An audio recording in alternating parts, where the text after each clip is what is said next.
Krishna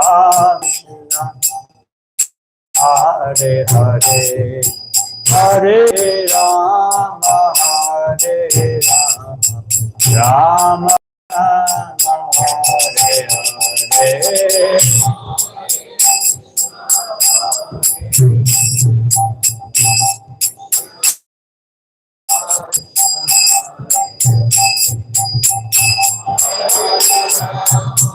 Hare Krishna Hare Krishna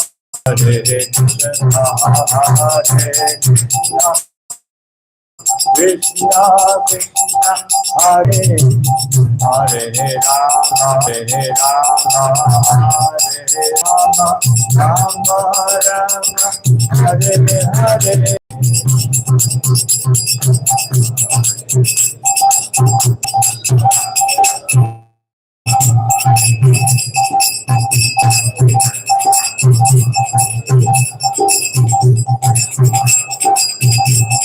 Hare Krishna Hare Hare Hare Rama Hare Hare Rama Hare Rama Rama Rama Hare Hare Hare Krishna Krishna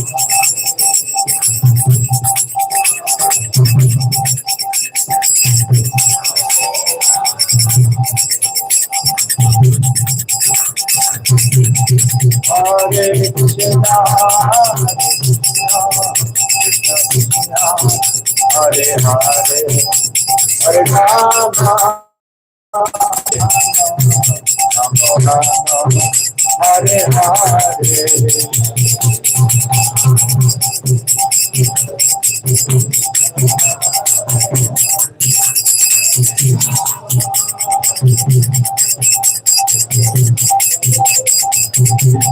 Gaura Hari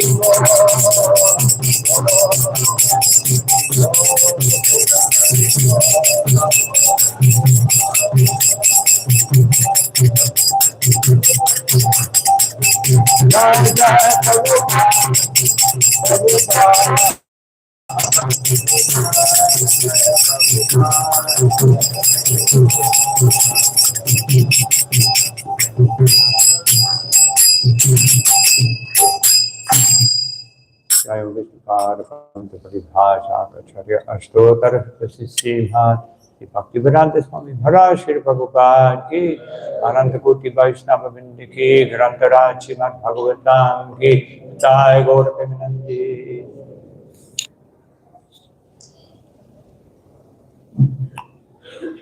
Om Namo Bhagavate Vasudevaya Om Namo Bhagavate Vasudevaya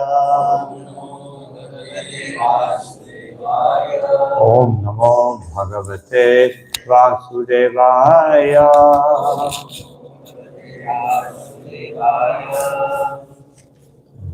Reading today from Srimad Bhagavatam, 10th canto, 87th chapter, text number 22. Tvadanubhattam kulayamidam atmasuhit priyavach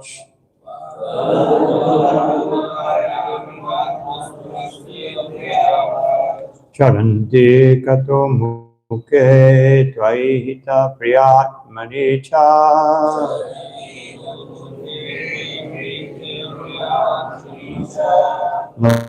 Ramam Tyaho Asad Upasanayat Mahano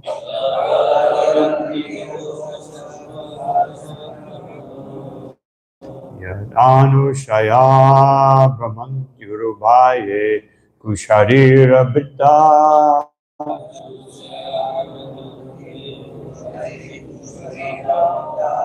Madhanupattam Kulayamidam Atmasuhit Priyat Priyavach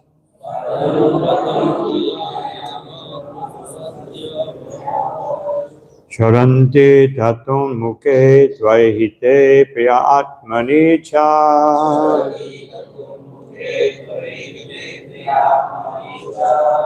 Navataramanyaho asad upasanayat mahano.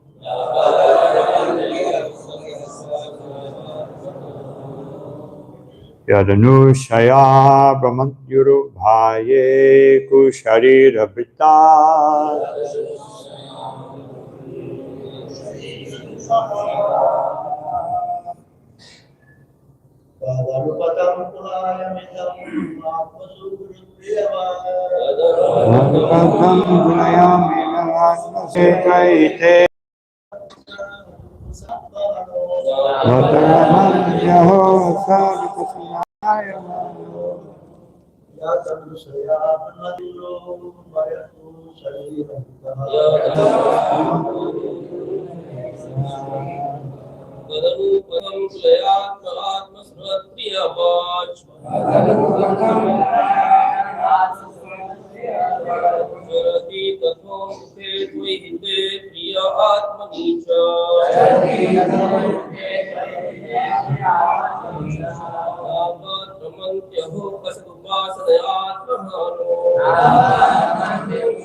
Vaishnavi?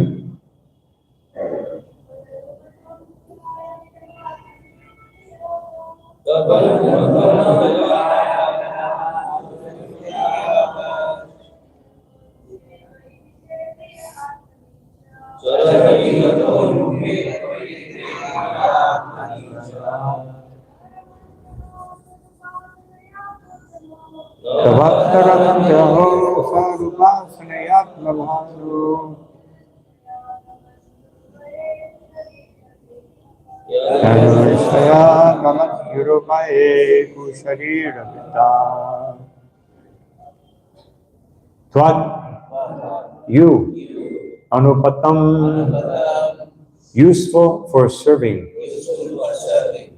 Kulayam, body. Idam, this. Atma, self. Suhit, friend. Priya, and beloved. But as Charanti acts, Tata, nevertheless, Unmukhe, who are favorably disposed, Tvai, in you, Hite, who are helpful, Priye, who are affectionate, Atmani, who are their very self, Cha, and, Na, not, Bata, alas, Ramanti, they take pleasure, Aho, Asat, of the unreal, Upasanaya, by worship, Atma, themselves, Ana, killing, Yat, in which worship of the unreal. Anushaya, whose persistent desires, Brahmanti, they wander, Guru, greatly, Bhaye, in the fearful, material existence, Ku, degraded, Sharira, bodies, Vita, carrying. Translation and purport. When this human body is used for your devotional service, it acts as one's self, friend, and beloved. But unfortunately, although you always show mercy to the conditioned souls and affectionately help them in every way, and although you are their true self, people in general fail to delight in you. Instead, they commit spiritual suicide by worshiping illusion. Alas, because they persistently hope for success in their devotion to the unreal, they continue to wander about this greatly fearful world, assuming various degraded bodies. So we can all repeat. When this human body is used for your devotional service, it acts as oneself, friend and beloved. But unfortunately, although you always show mercy to the conditioned souls and affectionately help them in every way, and although you are their true self, people in general fail to delight in you. Instead, they commit spiritual suicide by worshiping illusion. Alas, because they persistently hope for success in their devotion to the unreal, they continue to wander about this greatly fearful world, assuming various degraded bodies. Report.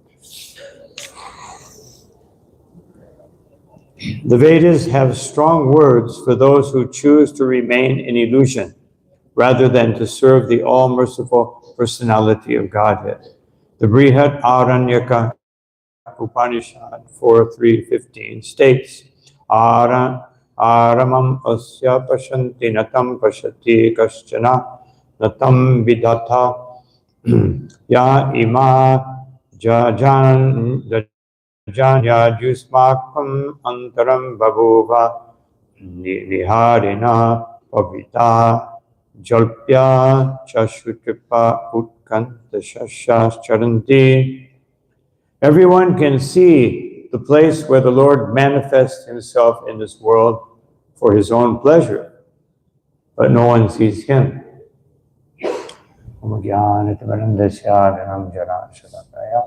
Chakshuru militam vinatasmai Sri Gurave Namaha.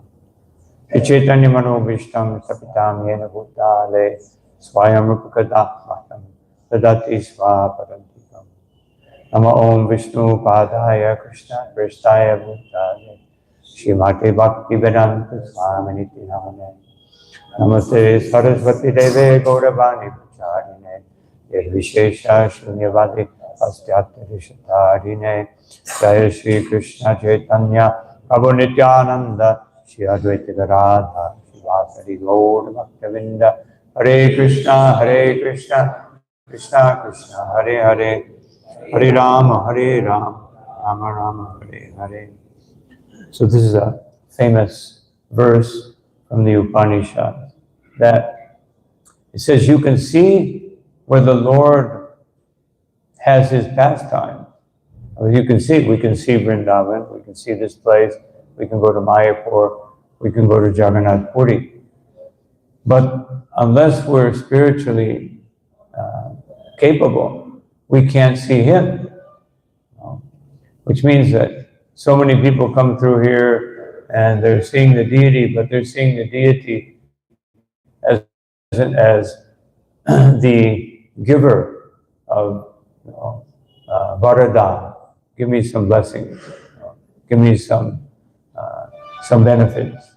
So they're not seeing the Lord as he is. And so this is where I just wanted to emphasize this before I forget about it. Hopefully, by remembering it again, I won't forget about it. And none of you know him who generated all living beings. Otherwise, this verse from the Brihad Aranyaka Upanishad says, he's the cause of everything. Aham sarvasya prabhavo mata sarvam bhavartate. But you don't even know he's there, nor do you see him. Otherwise, inviting us to think, how is all this happening? We see so many wonderful things. Just like one young boy, I've told this story a few times, it's a nice story. He was very interested in the temple. He was only 16 years old. And but he became distracted as far as his material studies, became interested in Krishna, just like this verse is saying, and his parents say, I want you to worship the unreal. No. Please worship the unreal that we have created. No. But he just couldn't do it. His parents went to the temple, devotees told him, oh, we have to study, otherwise we'll have a problem. Just couldn't do it. So finally his father took him to an insane asylum and committed him. Said, my boy's gone crazy, he's following some strange religious group. And please, he's mad. So they took him in and went and for the interview, and the doctor said, do you see things differently than others? Oh, yes. Uh-huh. And do you hear things differently? Oh, yes. Uh-huh. A1 case here. And then he says, well, like there was a flower. Like this flower, what do you see? And he said, well, most people, they see a beautiful red, whatever color it was, yellow, beautiful flower with nice fragrance. But I don't see that. No. 3 strikes, you're out. No. And so then he said, well, what do you see? He said, well, I see, that's something so beautiful that no human being can create. Just like in Bhagavad Gita, it says, the earth creates fragrance. So you take 1 meter of earth and a rose can produce a beautiful fragrance, but all the scientists in the world with that 1 meter of dirt cannot produce the same. So therefore the rose is more advanced because it's empowered by Krishna. So he started talking like that. So I see there must be some great intelligence behind it. And so it's that great intelligence that I see manifested everywhere. 16-year-old. The doctor was amazed. How do you know that? Where did you get this from? I said, Bhagavad Gita. And he pulled out his Bhagavad Gita, he started reading. They were there for 2 hours reading Bhagavad Gita until the nurse came in and said, doctor, you have like 10 patients waiting. Oh, sorry. He said, come with me. He took the boy, called his father, said, come pick up your boy. Father said, oh, that was quick. You really did a good job. This is a express clinic. And so then the father came thinking, oh, it's a miracle. And he saw him standing there with his japa bag and his Bhagavad Gita. He said, what's he doing with that? He said, he's the sanest person I've ever met. And the father started hyperventilating and just shaking, and they committed the father into the insane asylum. And the boy went home. So the point is that, as this verse from the Upanishad says, that we don't see things connected to the Creator, that which generates everything and everyone. We see things, according to our sense pleasure and our materially contaminated emotion. Of course, emotions are the most important thing for the living being. That's why when they're contaminated, they get us into so much trouble. But when they're purified, in Vrindavan, Goloka Vrindavan, there's pure emotion. Everything's emotion. Everything's loving sentiment. There's no need for logic. Just love Krishna. So, but until we get to that point, then we have to use intelligence to purify the emotions so that they're directed toward Krishna. So this is what this verse is saying, that if you're seeing Krishna, then your body can be very beneficial. It can be very beneficial. But if not, it can be a great problem. And thus, there is a great difference between your vision and his, covered by the fog of illusion. your performers of Vedic rituals indulge in useless talk and live only to gratify your senses. Just like when Krishna and Balaram sent their friends to see the Brahman. They saw their chanting of mantras just useless talk. Otherwise, chanting some mantras, but they don't know what the purpose of those mantras are, which is Krishna. Vedashta Salvaya Ahmeva Vedyo. The Supreme Lord pervades this universe, as he says in Bhagavad Gita, Maya tatamidam saravam jagat. Nothing in this world, not even the most insignificant clay pot or shred of cloth, is devoid of the presence of the personality of Godhead.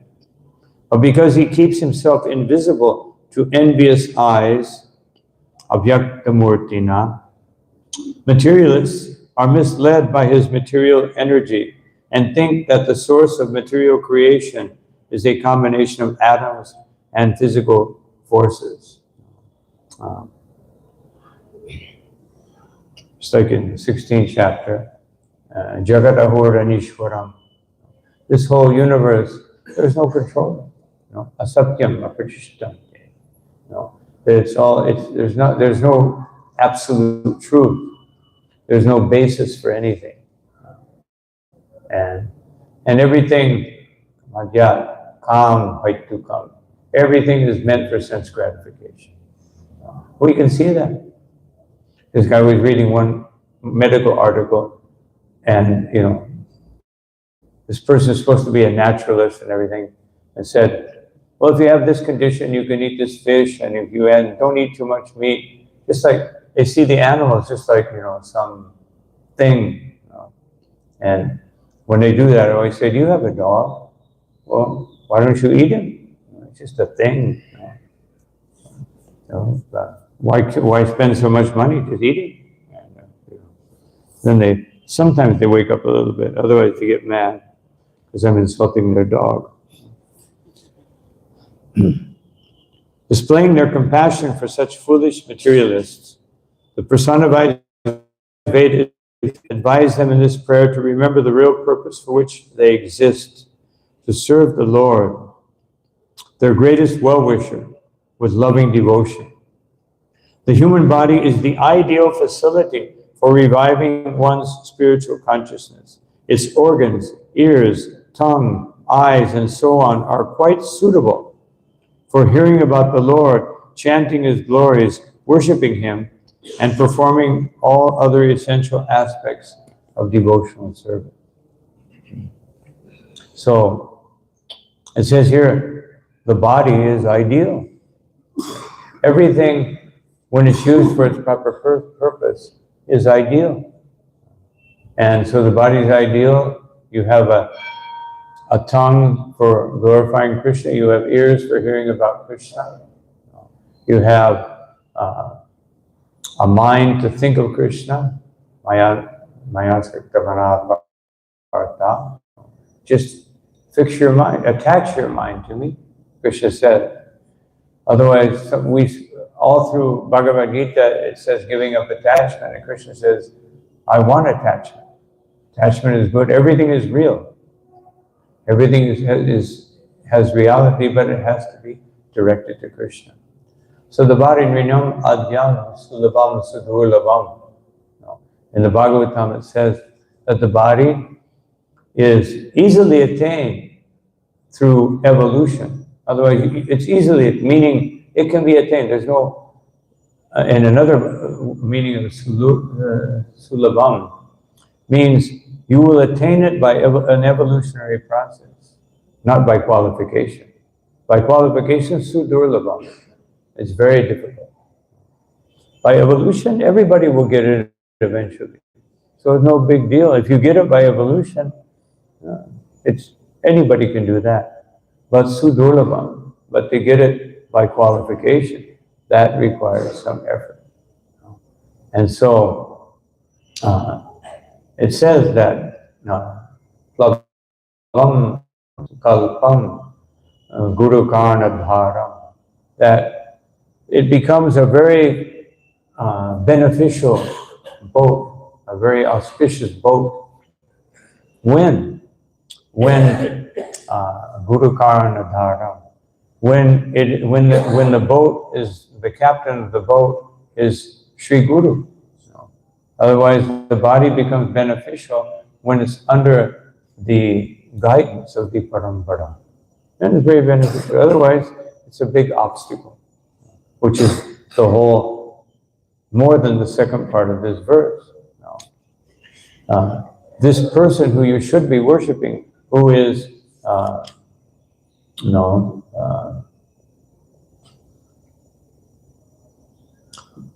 who is Taton Muke, who is the other, saying the other face, otherwise, or who you should, the face you should be seeing, but you're turning away from it. You should be seeing this face, which is the Supreme Lord, but you're turning away from it. Tvai Hite, who is Hite, who only thinks of your benefit, Priya, who is to whom you are the most dear. Krishna says, everyone is dear to me. And that person, Atmani, who is your very source of existence. You, unfortunately, Sabatta Ramat Yaho, Asad Upasana. Asad Upasana, a very important word in this verse. You are worshipping the Asad. Krishna says in Bhagavad Gita, Yo yo yam yam tanum bhakta shradharya chitam ichati tasya tasya chalam shraddha. When you put your faith, whatever you put your faith in, is specifically speaking about demigod.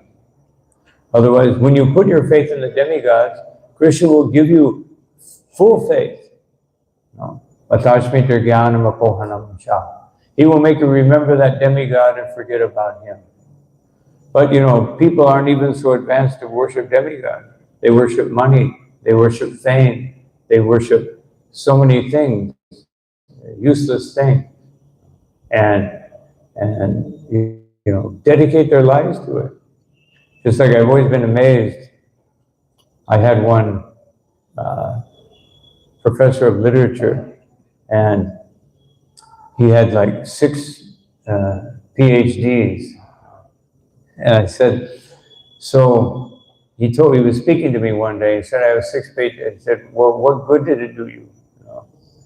I said, I didn't have anything to know about Krishna consciousness, but I was thinking, he's old, he can't walk properly, he can't think, he has to really think about things, really to bring back some memory. He was like 80 years old, 80-some years old. And so he said, well, I learned so many things. And I said, well, I asked him, and he said, well, I've studied all the works of Samuel Johnson, Shakespeare, all these, European philosophers and writers. And I thought about it at that time, that how could one dedicate one's life just trying to figure out what somebody else said? So, I thought about this many times when I see people that they dedicate themselves studying, Shakespeare their whole life, and trying to give some new meaning when the meaning is already there. They try to extract some new meaning, and this is the Mayavad tendency. Let me show everyone how I can find something they can't find. And you ask, that's why Srila Prabhupada calls Bhagavad Gita. This is what Krishna wanted you to know, not what someone else conjures out of it, but this is what Krishna wants you to know. So anyway, the material body can be beneficial if we hear from those who know and who understand the purpose of the Veda. Just like in the beginning of the Bhagavatam, Srimad Bhagavate Mahamune Pite, that you should understand this Bhagavatam from Mahamuni, not from some other person who's speculating, who spoke it so beautifully. And if you do that, Kim va paraya. What is the use of anything else? This is why Chaitanya Mahaprabhu said it's not necessary to read many books, because the Bhagavatam itself declares from the very beginning, this is sufficient.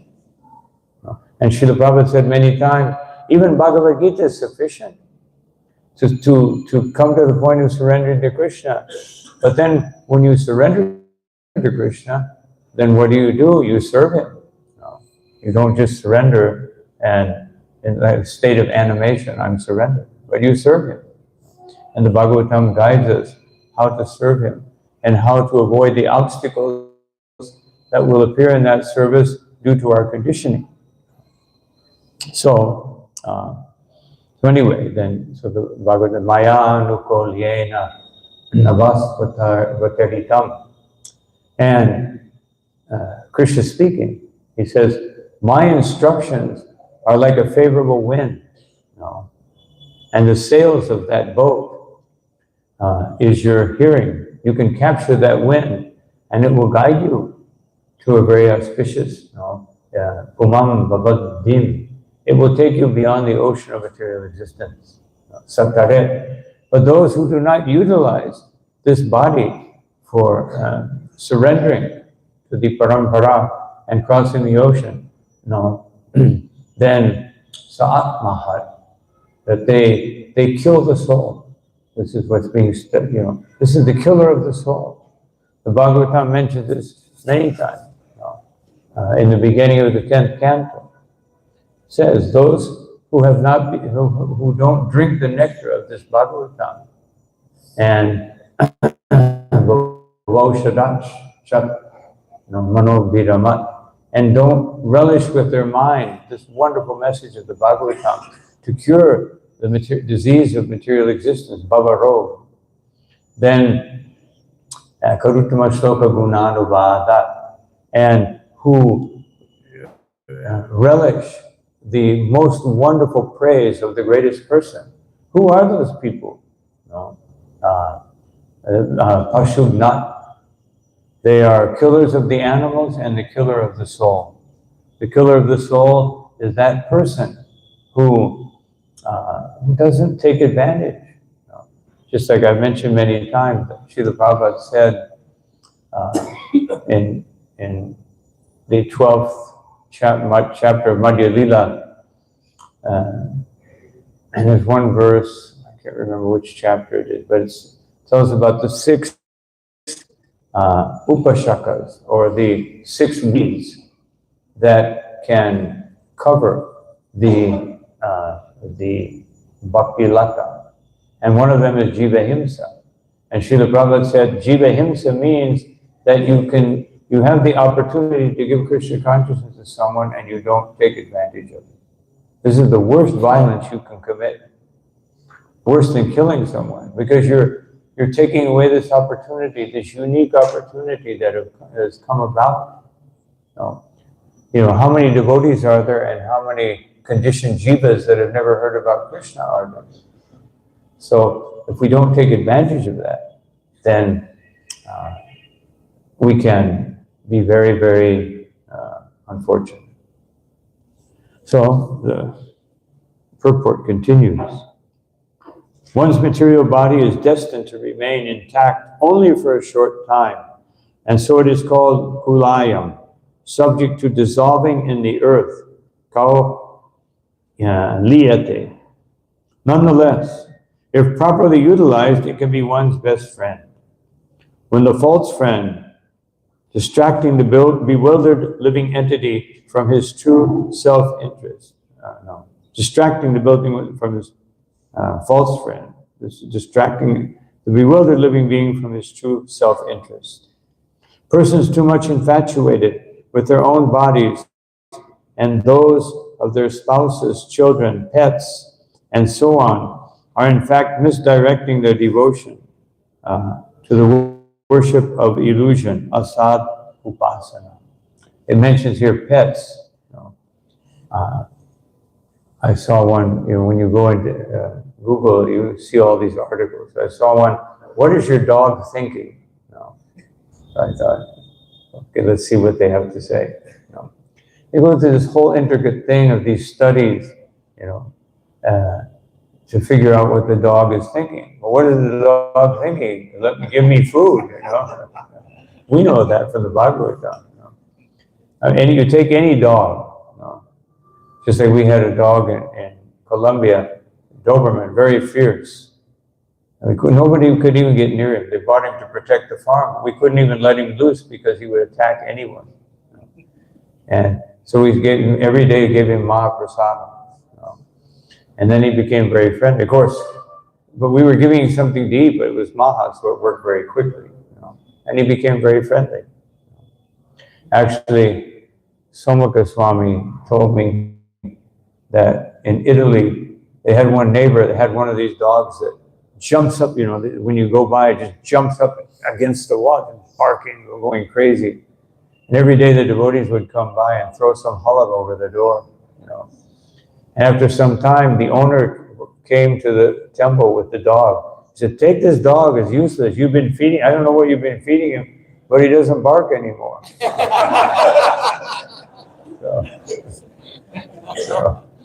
But anyway, pets, this deep analysis of what the dog's thinking, you know, and then they're eating, you know, they're eating meat and reading this article, you know, about what the dog's thinking. So it's just such an illusory existence. So thinking about, you know, so many times the Bhagavatam speaks about this, you know, that if our swadi kalatadishu bhoma idyadi, you know, if our intelligence is absorbed in family, wife, children, friends, you know, all these things, you know, we have kshetra sutapta vitaya, you know, so many places the Bhagavatam says that, you know, there's this combination of man and woman. This is what it leads to, that a whole griha kshetra, you have to have a home, kshetra, you have to have a field of activity, sutta apta, you know, you will have children, you will have descendants and ascendants, you know, you already have so many relatives, now you have twice as many, you know. And if you married in India, you'll have to go to a wedding about every week, you know. A wedding, a cousin's wedding, the second cousin's wedding, you know, every week. Every time I try to arrange a program with people, say, I can go, oh no, we have a wedding. We have a wedding. We have a wedding. So, anyway, it's it can be very distracting. In this way, as the Shrutis state here, such people commit spiritual suicide, ensuring future punishment for failing to carry out the higher responsibilities of human existence. As the Ishupanishad 3 declares, Asura namate loka denatam sabitaha tam te pratyabhikachanti yette chatma hano janaha. The killer of the soul, whoever he may be, enter into the planets known as the worlds of the faithless, full of darkness and ignorance. Those who are overly attached to sense gratification, or who worship the impermanent in the form of false materialistic scriptures or philosophies, maintain desires that carry them into more degraded bodies into each successive life. Just like there are many Western religions that believe that even one of them, that you should be vegetarian, not because of sparing the animals, but because their idea is that when you die, you'll go to heaven or whatever. No, certainly not Goloka Vrindavan, and in that same body, and therefore you should eat nice things. You know, and so all kinds of different beliefs. And so here, another type of worship, even if it's in the name of religion, just like in the U.S., I don't know about Europe, but U.S., they have Satan churches, and you get deductible tax donations to these churches, worship Satan, Maya, or Kali, and you get a tax donation, tax deductible, if you donate to these churches. There was one of them that used to own this big company in the U.S., Procter & Gamble, which makes all kinds of household items. And they had this little symbol on there, which meant all this money will go to worship the devil. And until somebody started publishing it, and then so they took the symbol off, because people stopped buying all their products.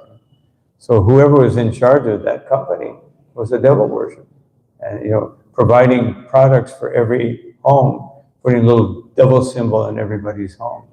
So, of course, now they just do it through internet, social media. You don't need products. Just, of course, it can be used for Krishna service as anything. So that carry them to more degraded bodies in each successive life. So this is what it said in this verse. It says, what is the phrase? Urubaye, that great fear. But the thing is, they're not even fearful. Just like in the Bhagavatam, that gives you there's an analysis in the 11th canto of how fear arises and how you can overcome it. It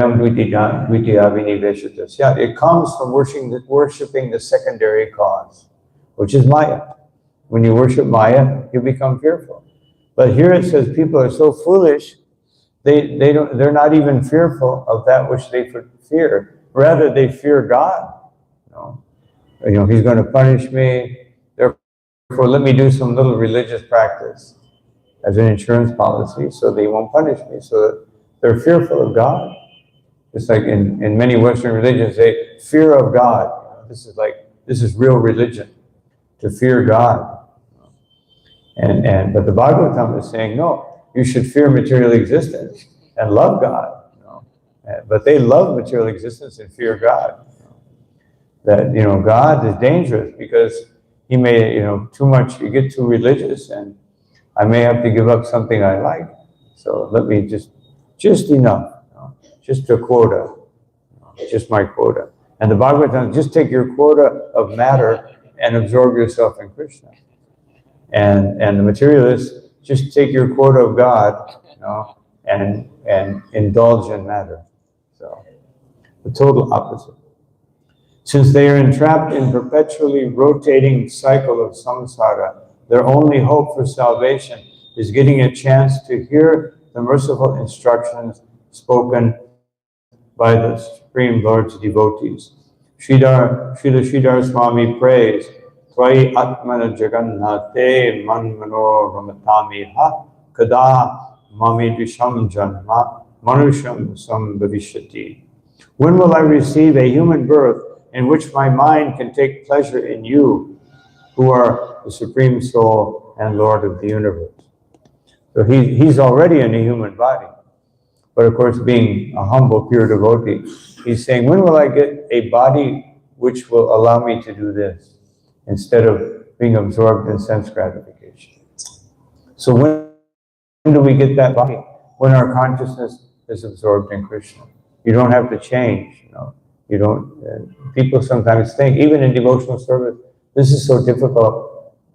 Let me just take another birth, I'll just, I'll wait this one out, since I'm so inclined to enjoy it. So the Bhagavatam has a solution for this. Because sometimes, devotional service is difficult. The Bhagavatam realizes that devotional service can be a little difficult sometimes. So it says, Jata Shraddho Matkatasu, that those who have awakened faith in me, Krishna says, and in hearing about me and speaking about me, and they've also, but by that study, they've advanced some in devotional service, and nirvina sarva karmasu, they realize that karma, put you into so many difficult situations. And Veda dukkha makam kaman. And they realize that sense gratification will cause so much difficulty. But parijjhati yadishvaraha. But they can't control their senses. No. So this is, this is anartha nivritti stage. You want to worship Krishna, you realize that Krishna is, but you're still bothered by some material desire. So the Bhagavad says, tato bhajitata, Krishna says, tato bhajita mam, prita. Just worship me with love and affection. Just keep worshiping with loving affection. Shraddha Lord, Dridhanishchayaha. Keep your faith strong by determination and devotional service. And whenever this sense gratification becomes manifest, Jushama Anash, Chatan Kama. Whenever these zero desires surface again and you indulge in sense gratification, this is talking about nice sense gratification. Where people think it's okay, it's nice. I'm not harming anyone, I'm okay. Whenever that happens, then dukkudhar comes, cha garhayan. Then whenever it happens, be repentant. Remember, just as Arjuna asked Krishna in Bhagavad Gita, what is it that compels me to engage in sense gratification? And Krishna answers, Kama esha kodesha rajaguna. So whenever that happens, just be a little repentant. Just be a little repentant and reflect on what is the purpose of life. So otherwise, basically the Bhagavatam is saying, whenever devotional service becomes difficult because of sense gratification, which is natural in this world, also in the 11th canto, it says that people are naturally inclined to intoxication, sex life, and meat eating. The inclination is there. And now they made a whole philosophy out of it. What do they call that? Like we were just born as hunters and gatherers. They have a name for that. That philosophy is keto something. Yeah, that this is natural. You're naturally going to do these things because this is how we evolved from the lower species. So it's okay. Everything is okay. Keto philosophy. And so just eat a lot of protein and you'll be okay. That's our natural inclination. So the Bhagavatam says, so what is the solution? Then the solution is an animal can be sacrificed by proper method, by yajna. There is marriage, for the desire for sex life. And as far as intoxication, the ritualistic, just like when I was young, I had some friends that were acolytes in the Catholic Church. So they trained me. I never, I wasn't Catholic, but they trained me. So one day they brought me out with them and carrying the candles and everything down the altar. Yeah. Then I saw the priest. They had the wine. Everybody else gets a little wafer, but he took the whole cup. I said that was the end of my alcoholic days. This is weird, and strange, And then I caught the priest afterwards. Took about another 2 cups in the back, after the whole thing was over with. Not all priests are like that, but I was just pointed that sacred. So there is a sacred type of intoxication. Actually, when we think about Kshatriyas, they break all the 4 regulative principles. Before battle, they eat meat. They take somarats.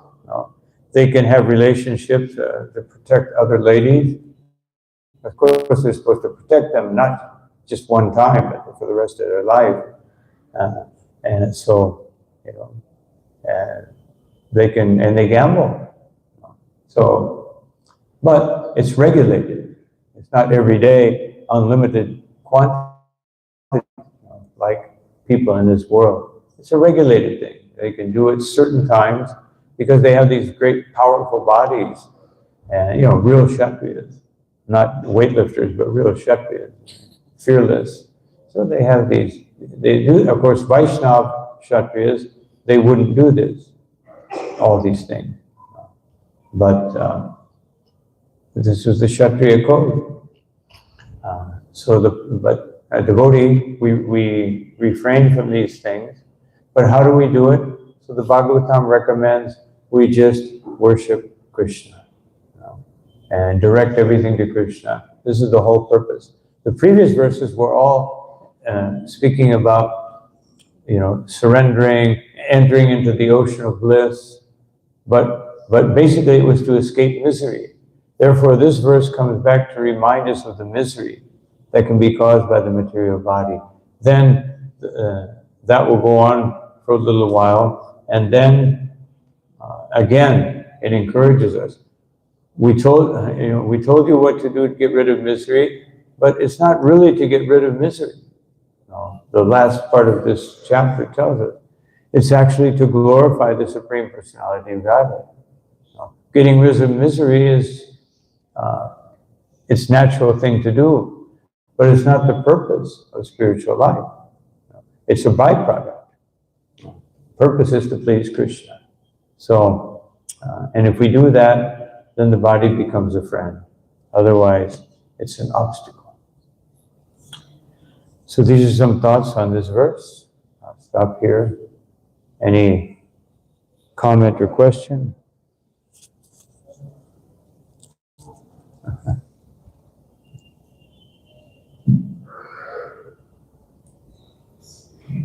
You're saying the way you pray to another body so the senses and mind don't disturb them. But the present body that one has is actually the result of one's desires to enjoy this material world. And the mind and senses, don't they act according to the desires of the living entity himself? So how does praying to another body, are the mind and senses something separate from the individual person? How does that work? Well, that's there, that's recommended. Vajuhure mana Sri Nandanandana. But Krishna's method in the second chapter, Param Nishtani Vartate, that when we develop a higher taste, and I always mention that developing a higher taste is something everyone has done. When we were small children, we were attached to some little toy, and if someone tried to take it away, a scandal. But then as soon as we got a better toy, forget about it. And so, of course, people just go through life getting better and better toys until the end. Now I've got my, my automobile toy, and then electric automobile toy, and then But if we just follow this is the principle of Krishna consciousness. That's why it works, because you're actually getting a higher taste. And therefore Krishna says in Bhagavad Gita that renunciation without getting a higher taste, that the taste will remain. The taste will remain. And so Param Vishnani Vartate. But if you get a higher taste, then so that's the way that we go beyond the desires that we ourselves created by our previous existence.